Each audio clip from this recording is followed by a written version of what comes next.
No fun allowed. How a bunch of insecure faggots ruined an entire fandom. The year is 2025, and Doomworld is now the only place that holds any real power over the Doom community, both in mod distribution and political views. They have knowingly sold out to Bethesda Softworks in an attempt to control the future of Doom modding by pushing a new mapping standard that nobody wanted. Since they are the #1 community, more like Looney Bin, ordinary people, mostly kids, will instantly find them via search engines. These new visitors would automatically assume that this place is where you could become part of the Doom community and maybe become a mapper. But oh ho ho, these people are wrong. Doomworld itself is a rotting carcass that only exists because all the other real alternatives, like New Doom forums where a lot of important mapping lessons used to be, already died off thanks to neglect. The Doomer boards, the only viable alternative, have been actively sabotaged by jealous troons. Doomer boards isn't even allowed to earn a CACO award, no matter how excellent their mapping projects are. The award itself is worthless, but the clout it generates is not. At one point, they were even treated openly as an enemy of the people, where posting said projects would get you permabanned. The ban was lifted for about 3 to 5 years, and then just as we were about to finish writing this text file, news arrived that Moredeath, Doomworld's token talentless control freak and sloth, just look at his empty wiki page, decided to make up fictional controversy by proclaiming that Doomerboards users actively harass Doomworld users. Then, he pointed at his previous warning from years before and alerted them he would ban the popular Doomerboards projects if they refused to clean up their act. By doing this, Moredeath thought he could extort and bend the Doomerboards forum to his will. Too bad for him, he failed to realize that no one gives a shit about his little threats anymore. Regardless, he acted out his attempt at tyranny, and now the DBPs are considered contraband again. Thanks to Troonworld's constant meddling, mistrust and hostility are at an all-time high. The Z-Doom forums have always been infested with furries, bronies, and whatever perverted scum one could think of. At this point, the Troons that also hold power there are just the cherry on top. That entire nut house deserves exterminatus. Meanwhile, 4chan VR, which is infested with actual tranny jannies, or the Russian Doom community, and many others, are all seen as trivial. Before anyone starts complaining about us not mentioning r/Doom, let it, that shithole doesn't count and never will. Why exactly is Doomworld the worst place in existence for any Doom fan? Answer: the hostile takeover by leftists, imbeciles, moralizing faggots, attention whores, and transgender abominations since around 2016. They enforce a culture of toxic positivity. Doom became too popular, and the old guard, especially moderators, actively invited the servants of Slanesh to take their places and or corrupt them entirely. Nepotism is rampant, grooming is a daily occurrence, and invitations to Discord pedo channels are handed out like candy to kids. Old and ancient members have been banned without mercy, and yet somehow the faggot responsible for a thread that demanded the canceling of John Carmack, the man they literally owe everything, was not publicly drawn and quartered and is still bumbling about on the forums. This absolute madness is further confirmed by the admins, which have openly stated that Doomworld is not a democracy. But when you think it can't get any worse, it just does. Doomworld keeps literal pedophiles and transgender cam whores as prominent members. People like Oniri A, a guy who created a map with pictures of children placed inside a sadomasochistic sex dungeon as an outlet of his own disturbing fantasies. When he was asked why he did it, he lied about it. He explained that these pictures have a spiritual meaning, and then he proclaimed himself to be a transgender person of color, and was then promptly spared from the ban. He also silently changed his nickname to Sitar A few months later to try and make people forget who he is and what he did. Andrea Ravensky, previously known as John A. Ravensky, Cyberdemon 531, is another example of a useless waste of space. It's another guy who thinks he's a woman and is kept as a prominent member of the forum. It's funny how they preach leftist politics all the time, but when it comes to this fag, they quickly forget that he was once banned from Games Done Quick for wearing a MAGA hat. He's also an internet whore, willing to perform sexual acts on camera for handouts because he's a jobless e-beggar who lives with his parents. He once shoved a dildo up his ass on livestream. There's also a long story about Marissa the Magician from the Z-Doom forums who tried to groom children on social media. They not only allowed him to stay on Doomworld, but they're actually defending him. Scuba Steve, a leader of Troonworlds, has proudly called his moderators that allow these atrocities to happen a ultra-progressive cabal of communist Antifa socialists. But what if you're a mapper on Doomworld? It is a creatively stifling environment that has chased many talented people out of the community, just because they were unorthodox or unliked. Political and social biases are rampant, and the so-called fun police is actively hunting for any wrongdoers, going as far as reading private messages between users to find a reason to get someone banned. They are not afraid to misrepresent someone's actions or outright lie to excise people because of their bias. This is antithetical to the sort of metal/punk rock counterculture Doom was a part of that a lot of Gen X and millennials grew up with. It is depressing to think about how much healthier the community would be if they ran things differently. Troon World is like a corpo office job with a bloated HR department. Next. The website has abandoned or hidden all primary functions. It is mainly a discussion board now. It doesn't even have a working news section. Almost nothing about it resembles a proper website with content anymore. Just recently, they randomly shut off a vital part of the forum that displayed popular posts because some troon started bitching again. It used to be normal for ambitious mappers to create sub-web pages of their projects hosted on that website. Now all you have is the forums and the Kako Awards. The rest is hidden or gone. What kind of soulless environment is that, especially for such a classic like Doom? Next, the download section is a broken pile of shit that hasn't been worked on for more than half a decade. It only features id Games archive stuff up until 2018. It has tons of missing pictures, broken links, etc. The original id Games archive is still heavily in use, and they still forced it to deactivate the comment section on maps. If you, as a mapper, posted anything in the id Games archive post-2018 and you're not a part of the secret Troon Club community, you're screwed. No comments, no clout, nothing. That thing you posted is now forgotten. You have a higher chance of winning the lottery than someone ever seeing, playing, and giving feedback on your published work. The worst part about this is that nobody on Troon World seems to give a crap. No one ever takes responsibility. Not a single fucking user there in all those years stepped forward for an attempt to fix the situation. All you ever see now in those review sections are dipshits reviewing the same old wads over and over again to earn good boy points on the forum. Next, forcing people to adapt to generic and boring mapping standards. Remember real-time strategy games? Remember how they all got completely fucked by esports and comp fags defending every single game via StarCraft Gook Clicker clone? That's exactly what's happening right now with Doom. Speedrunners demand demo compatibility, thus any source port that is not compatible is deemed by them as worthless. An entire generation of speedrunning tryhards has ruined the variation, creativity, and fun of mapping. Did you try to release a GZ Doom map on Doom World that's not called myhouse.wad? It will be ignored 99% of the time. Doom mapping used to be more than just vanilla limit removing, boom, and MBF21, all the same shit essentially. Now, all you have 90% of the time is either one side creating shovelware demo compatible wads, mostly slaughter shit speed maps and god-awful community projects, and the other fabricating overblown GZ Doom mods for custom weapons. When was the last time you've seen anyone create a classic Doom gameplay wad with Z-Doom features that adds some variation and surprises? But you know what really took the piss? Doomworld collaborating with Night Dive Studios to enforce the ID24 standard, a modified variant of MBF21, a commercial standard which many ports are not compatible with and which further enforces demo compfag compatibility at the cost of advanced features. Zacharin, the main culprit and collaborator behind all this, actively goes around the Doomworld forums to stalk, harass, and belittle other users to switch to MBF21 and ID24. Next, an abysmal modern mapping culture. Users on Doomworld waste more time dreaming and writing about things they wish to get done than actually getting it done. Mentally handicapped retards and underage children keep spamming the same kinds of first map threads with horrible 5 minutes of work projects that would have been deleted instantly back in the good old days. Since there is no free speech anymore, only the nice guys are left, and they either give them a pat on the back or post stupid instruction videos from YouTube or write long-winded essays that serve no purpose other than to make the poster feel superior and the new guy utterly confused. True criticism or gatekeeping could get you instantly banned. Thus, this spam always clogs up the view of the first release forum page, which can mean life or death for actual serious mapping efforts. Toxic positivity has created an environment of insecurity and shovelware mappers. Speaking of mapping efforts, this is where we come to the usual breaking point for each mapper. They have 3 options: join or create a community project, keep making solo projects, or become an outcast, i.e. don't bother with Troon World.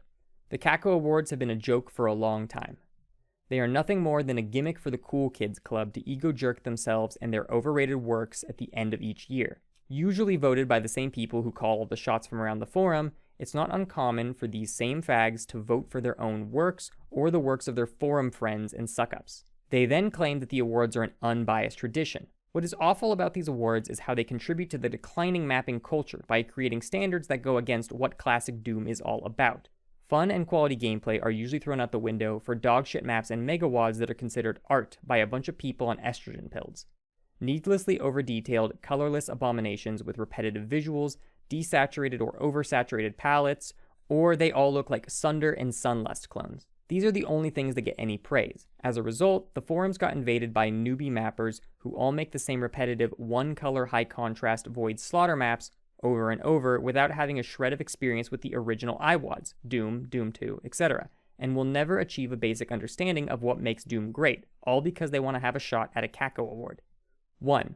Most community projects on Doom World are created by attention whores who have no talent, no ambition, and no work culture. The people who join them are usually just as lazy and untalented and hope to get carried by the more prominent users who submit better maps.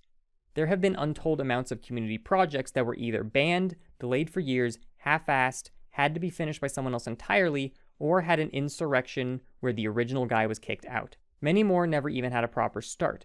But the worst thing of all by far are the projects that are worked on entirely via Discord channels.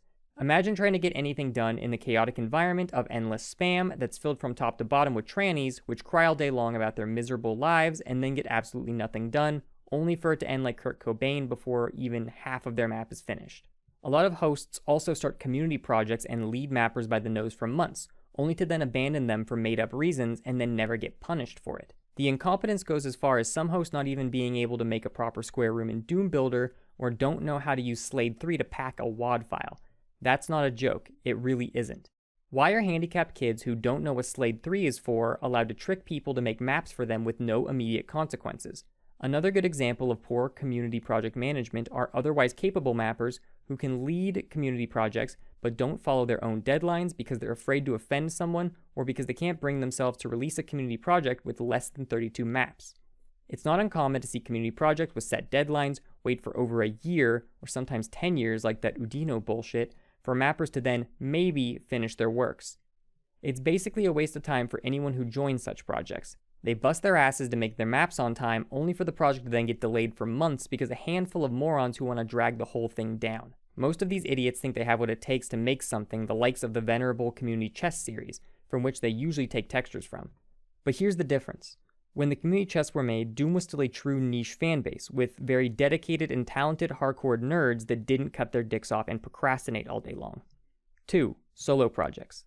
People who do this either improve at a steady pace and someday create a good megawad, very unlikely, it's too much effort for most, and considering how unrewarding it must feel to get completely fucked over by forum politics after such a long time of work, or go full retard and make shitty low-effort projects, speed maps, slaughter shit, unrefined mini-wads, etc. Some even go as far as actively stealing from others. Think about it. There's hundreds of thousands of threads on Doom World you can browse through, made by people that are most likely dead and the download link still works. Yoink. It has created a culture of backstabbing, ghosting, mistrust, and gaslighting. Either way, at some point, the non-stupid individuals will realize that nobody seems to give a fuck about their work on Doom World, no matter how many weeks and months they work on maps. That's because they weren't part of the cool kids club and didn't suck off every other user for approval. That's the point where they have to choose again. Do they go join the cult of Slanesh to get their daily ass pats for their little projects, or become outcasts? 3. Outcasts. That's essentially Kiwifarms, the Doomer boards, and whatever else is not on the left-leaning toxic positivity scale. People who do their own stuff far away from the infested Troon World and Z-Groom forums and discords. We get no clout, no fame, no bitches, but also no gender-swapping retards that would actively sabotage our hobby.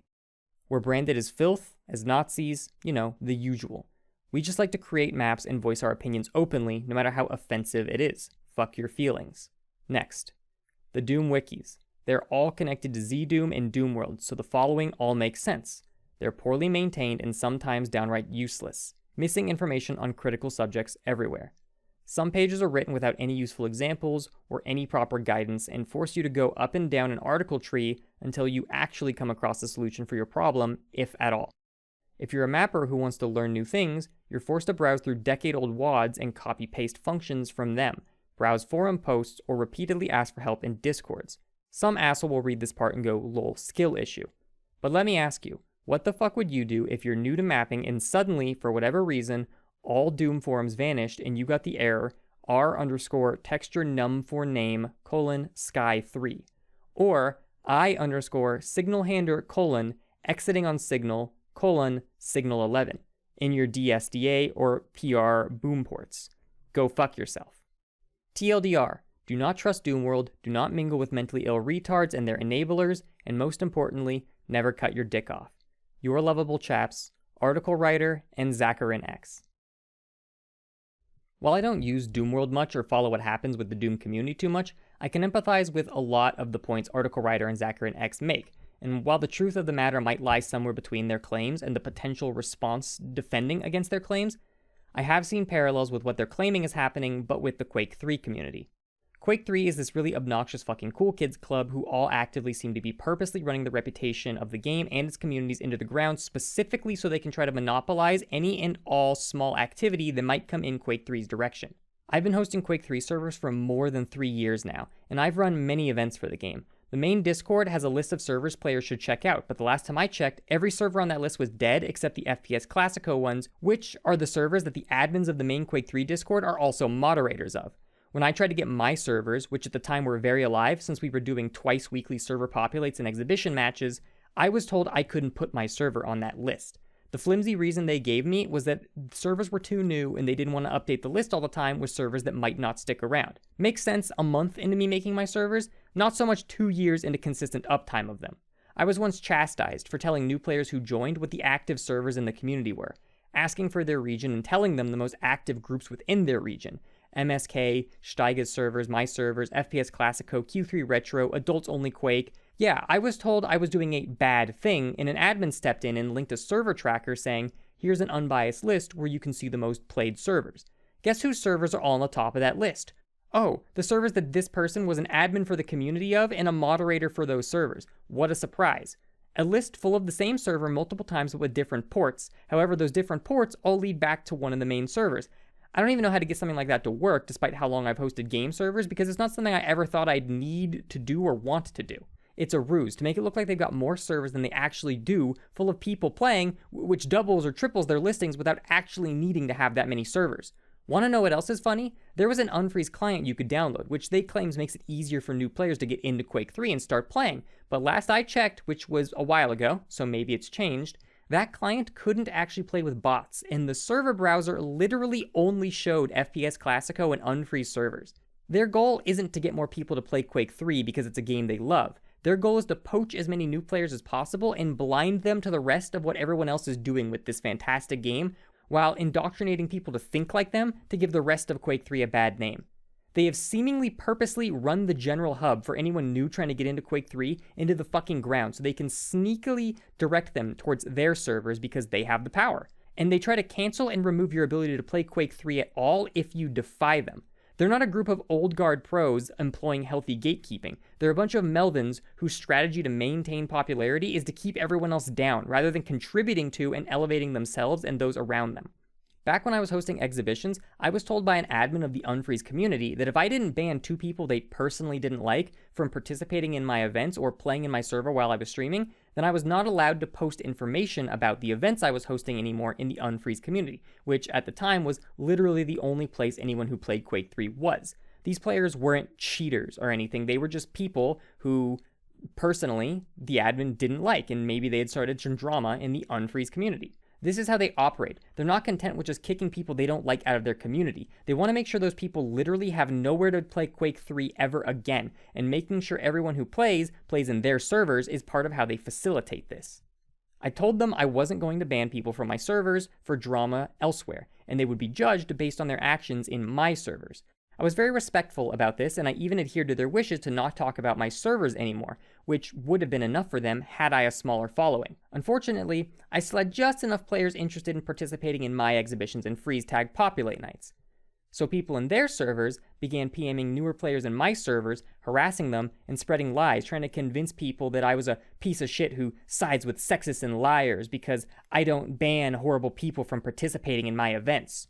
Allowing someone I don't even know to join my open registration event doesn't make me instantly adhere to all of their ideas, philosophies, and political leanings. That's fucking retarded. You know, a lot of people hate the fighting game player Infiltration and claim a lot of heinous shit about him. But even after all his drama, he's been able to enter EVO. Well, shit, I guess EVO basically mirrors any and all of the thoughts Infiltration has ever had, right? Like, it's such a stupid fucking argument that it doesn't even have a leg to stand on, but that doesn't matter. I've since taken down like 70% of the exhibitions I've hosted, which is something I regret in hindsight, but I had done so at the time because many new players told me they wanted to stop participating because a specific community was posting clips from those exhibitions of the less experienced players and ridiculing them and making fun of them. I literally had someone tell me they would rather solo queue in Counter-Strike despite how miserable they thought it was, because at least their game won't be recorded online where people will then make fun of them even after it's over. The people who did that, who actively fucked with these new players who were trying to learn about a game that I loved and I wanted to share my love of, they're human fucking garbage. Eventually, my servers lost steam and the Unfreeze/FPS Classico community got what they wanted again. Games we love are actively being given bad reputations by the manipulative losers that head their largest communities. These people don't care about the game and sharing it with others in the hopes they'll develop an appreciation for it as powerful as their own. They're losers who want to exert power over something, and anywhere they can find an opening to do it, they take it. It's not about Doom or Quake to these people. It's about control. And how pathetic is that? To crave control to such a degree, but be so incapable of gaining control anywhere in the world that it matters, that you infiltrate other people's hobbies and just fuck with them for your own personal gratification. I've had some people say, oh, they're not ruining anything. They're not stopping you from playing the game and enjoying yourself. It's just a game, bro. And while that argument might work for single-player games, it doesn't hold up for multiplayer games and communities built around creative collaboration. Nobody's stopping me from enjoying Persona 4 because Persona discourse online is retarded and full of dipshits who think they're the smartest guy in the room, yet the themes of the game go right over their head. However, when it comes to multiplayer games, and games where part of the draw is often the expression of creativity you share with your peers, like Quake, like Doom, having insufferable people run things makes the health and reputation of these games suffer. These games were made for the people, and they still hold up today and stand the test of time. Don't let power-hungry Melvins try to monopolize them.